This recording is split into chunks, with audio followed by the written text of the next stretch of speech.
TC number 395, 5 seconds. Start.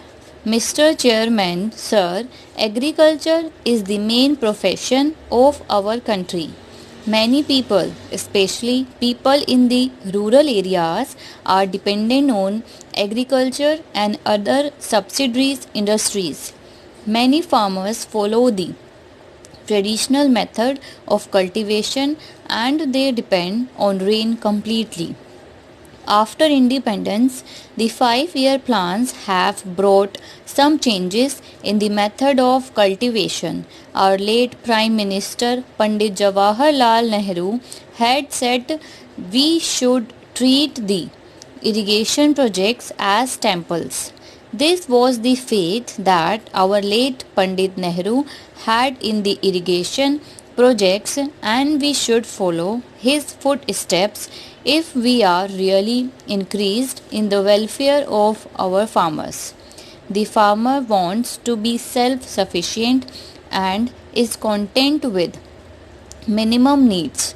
Scientific developments and implementation of 5-year plans have helped to modify the method of cultivation.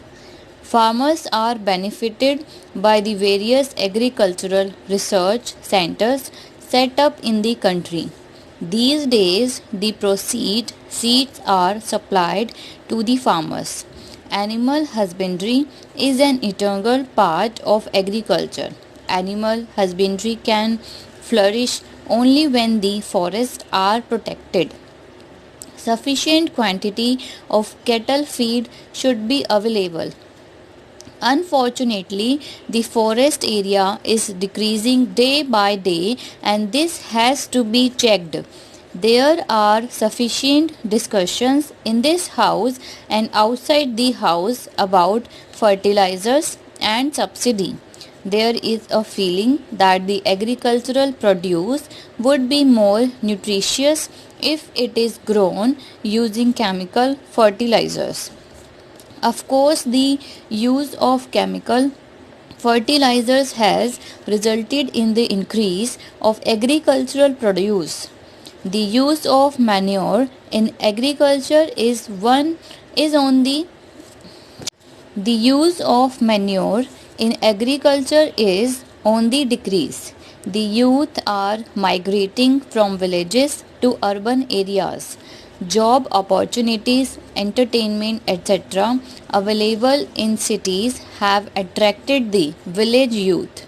Our government should take immediate steps to check this migration and to help the agriculturist.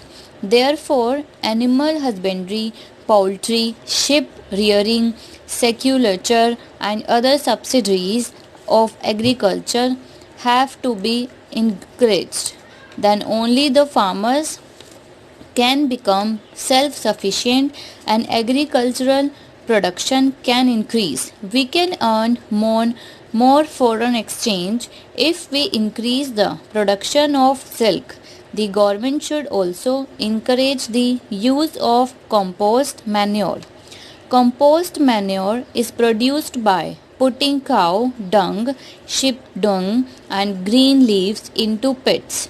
This compost manure is much better than chemical fertilizers, but unfortunately, the use of compost manure is becoming unpopular in our country.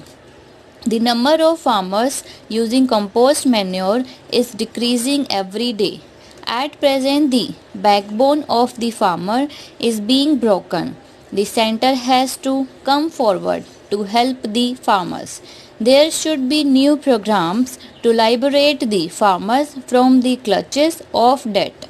The 11th 5-year plan is before us. In this plan, prominence should be given to irrigation and production of electricity.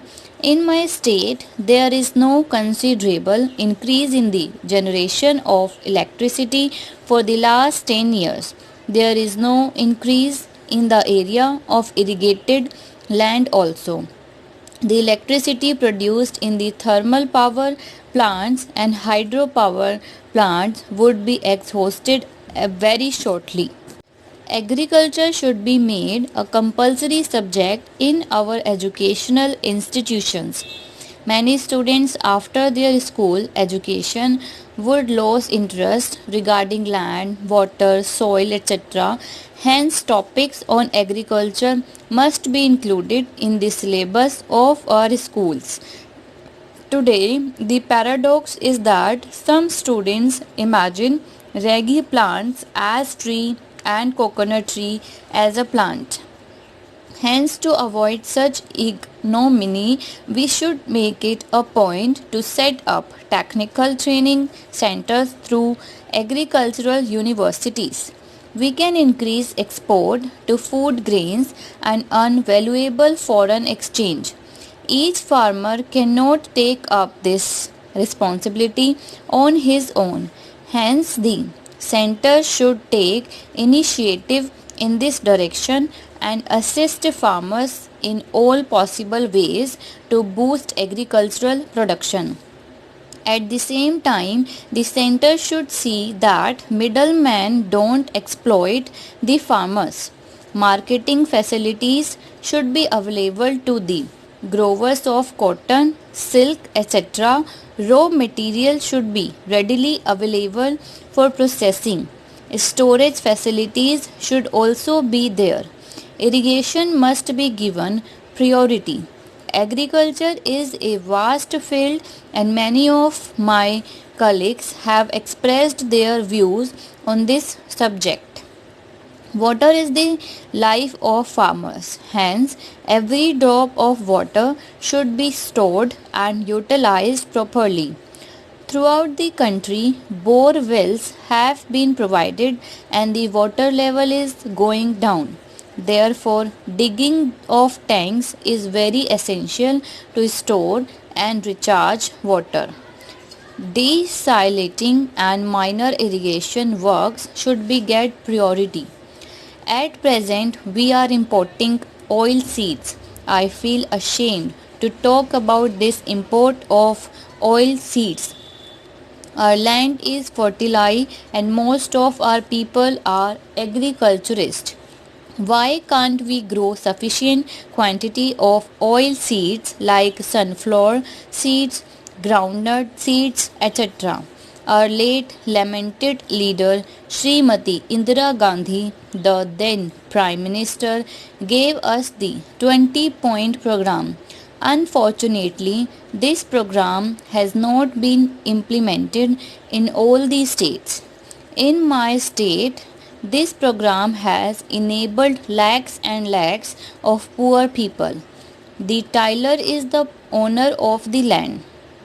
Houses should be constructed for poor people. Land reforms measures adopted in Karnataka have achieved tremendous success.